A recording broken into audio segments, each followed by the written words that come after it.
In any hospital, the IT department is basically the central nervous system. But what happens when that system just gets totally overwhelmed with noise? It's not just annoying, it can actually be a direct risk to patient care. So today, we're going to dig into how to cure this critical overload. So let's call this what it is, a digital fever. It's a systemic problem where the symptoms, a constant flood of support tickets, are really easy to see. But they're hiding a much deeper issue that's just draining the life out of the whole organization. Does that sound a little too familiar? And when you actually diagnose the problem, the numbers are, well, they're pretty shocking. In one major hospital we looked at, a staggering 65% of all daily IT tickets were just noise, repetitive stuff. That means almost 2/3 of the IT team's time was spent on things that shouldn't even be happening, burying the 35% of work that was actually critical. Okay, so if we're going to treat this fever, we've got to understand the virus, right? We need to look at the anatomy of this noise. What is all this stuff, really? Let's break it down. And the culprits, oh, you're going to recognize these. We're talking about those little repeated glitches in the hospital information system or the electronic medical records. Then you've got the never-ending stream of password resets that stop a doctor and nurse right in their tracks. And of course, the classic, the printer that always jams right in the middle of the morning rush. Yeah, I thought so. But here's the thing, and this is the really scary part. The danger isn't a jammed printer. The real danger is that the truly important, high-priority alerts from places like the ICU, or the lab, or the operating room, they get completely lost in that huge pile of noise. A truly urgent request gets buried. And suddenly, response times for systems that patients' lives depend on start to lag. And this really gets to the heart of a needed shift in thinking. Standard IT support, the old way, is all about one thing.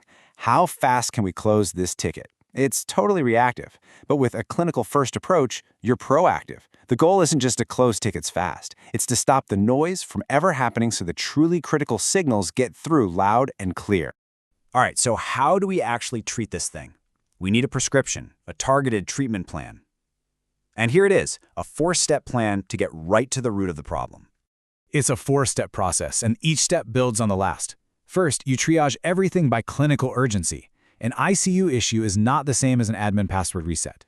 Second, you standardize how tickets come in. No more of those useless systems down tickets. You make sure staff provide real details. Third, you launch preemptive strikes, like checking critical systems before the morning rush hits. And finally, you give people the tools to help themselves with self-service options for all the common, easy-to-fix problems. Okay, so the prescription's been written, the medicine's been taken, but did it work? It's time to check the vitals and see the results. And wow, the first vital sign is looking really good. A 40% reduction in the total number of tickets. Just think about that for a second. Nearly half of the daily chaos and distractions just vanished. That frees up a ton of time for the team you already have. Next up, a different kind of metric, but just as important, 100% audit readiness. We're talking about being aligned with NABH standards.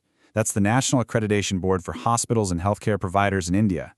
What this really means is that the new system wasn't just faster, it was safer, it was compliant, and it was solid. And in healthcare, that's everything.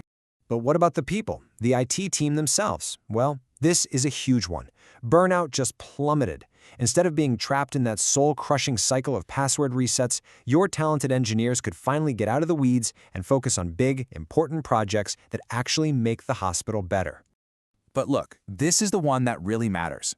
The most important outcome brings us right back to where we started. Once you filter out all that noise, the IT team can finally give lightning-fast support to the systems that matter most, the ones in the ICU, the labs, the OR. This is where good IT support literally translates into better, safer patient care. So what we're really talking about here isn't just a quick fix.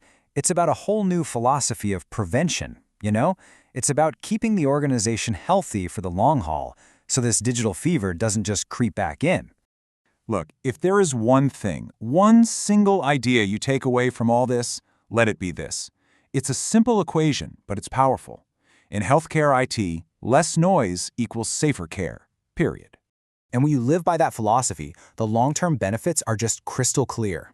Your IT team gets to focus on what actually saves lives. Your doctors and nurses get to do their jobs with fewer TEP headaches.